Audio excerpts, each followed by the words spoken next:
Can we talk about Lex and Superman's speeches towards the end? Yeah. That really like explicate, and only in a movie like this, I think, can you have that kind of speech, I think, that really is like a fun lean into it. Like, this is who I am. Yeah. This is what I stand for. Yeah. And you really get a clear vision of Superman embracing humanity and wanting desperately to be human, and Lex just being fueled by envy. Yeah. Can you talk a little bit about where those two speeches came from? Were they self-evident?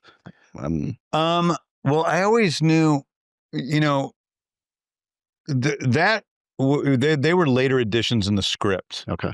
They were from before we were shooting, but like they were later additions. The Superman Lex facing off. And you know, so I mean, the Lex speech, not the Lex speech that he gives to Superman, that was a part. Sorry, that was a part of the movie from the very beginning. Okay. I mean, like that was always baked in. But the Superman speech at the end was a late addition because I felt like we needed it, just to underline who he is, what's important to him, his values. Yeah, to sum it up. I mean, to sum up what he's learned, you know, and that speech was the greatest moment for me on set in my life, maybe, because it was this great moment where, and we have this all, like there's a behind the scenes documentary that I think is going to come out with the Blu-ray. And it was,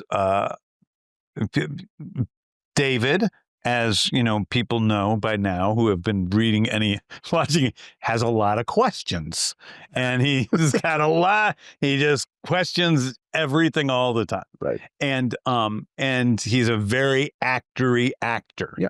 And the guys who I'm used to dealing with are Chris Pratt and John Cena. They're my two stars I work with all the time. Yeah. And they are not that. They are very boom. Yeah. You know, and they just have learned to trust me no matter what. Right.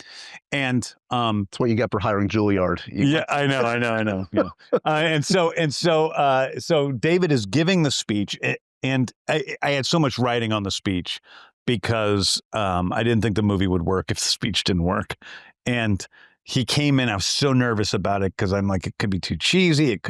I may not believe him when he says it. And he comes in and he delivers the speech beautifully. And so I'm like, thank you, Jesus, right? And then I said, okay, that was great. Let's do it again, but do it more intensely. Right. You know, be louder with it. Yeah. And so David does it again. He does it the way I wanted him to do it, and he does it more intensely. I'm like, that's even better. Holy crap. I'm like, David, do it like that one more time like that, you know, because like, you know, also remember, so the shot is hard because he gives the speech, right? And we have the camera moving forward with him as he gives the speech.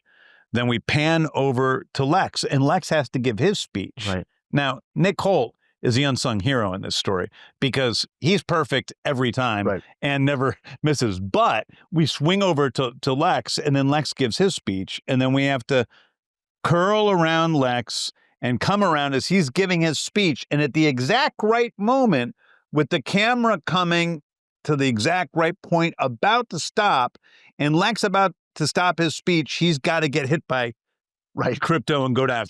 So Nick has to go like this. At the exact the pressure is really on Nick this whole time. So the pressure's on Nick. Of course, I don't even think about Nick because he's perfect. Yeah. He's like the favorite son. David's a prodigal son. But they know it. They're okay with that. No, I love them both. Yeah. And so David, you know, David starts to give the speech again, and then he stops and he says, James, I just don't know. I just had this conversation with my father about, you know, this stuff. So I don't feel like I should be, I wouldn't, you know, I'm not sure I would be upset because I've been, you know, kind of cured by my dad. And like, you know, it's like blah, blah, blah, blah, and all this stuff. And I'm like, okay. And so I'm on what we call the God mic talking into him, and the other, he's only as far as that. He's not far, but he's through a wall. Right. And I say, no, David, because of this. And we have this back and forth going where, you know, the point of it is that just because logically his dad has taught him what's right, it doesn't mean emotionally the words Lex is saying don't hurt his feelings. Right. and that you can be somewhere with your logic and your emotions are still there. And this is about him owning his emotions and experiencing his emotions and being honest in that moment, even though his dad, his conversation with his dad changed him forever. Right. And he came in, and I was saying it in a much stronger way than that. And David came in, and I actually see him come in the other room, and he's like, and I'm like, no, you feel this. It's in here. It's about what's in your heart. And I'm hitting him in the heart. And then all of a sudden David looks at me and he goes, got it. And then he walks back in stage and he delivers the speech. And it's absolutely beautiful. And I learned something that day because, I learned that David's way was great. My way was better. But when David and I were on the same page, that was the best. That's what it's about. Film is a collaborative medium, and it was fantastic. I got teary-eyed. It was one of my favorite days on set. David wrote me afterwards, said this is my favorite day ever, with a director.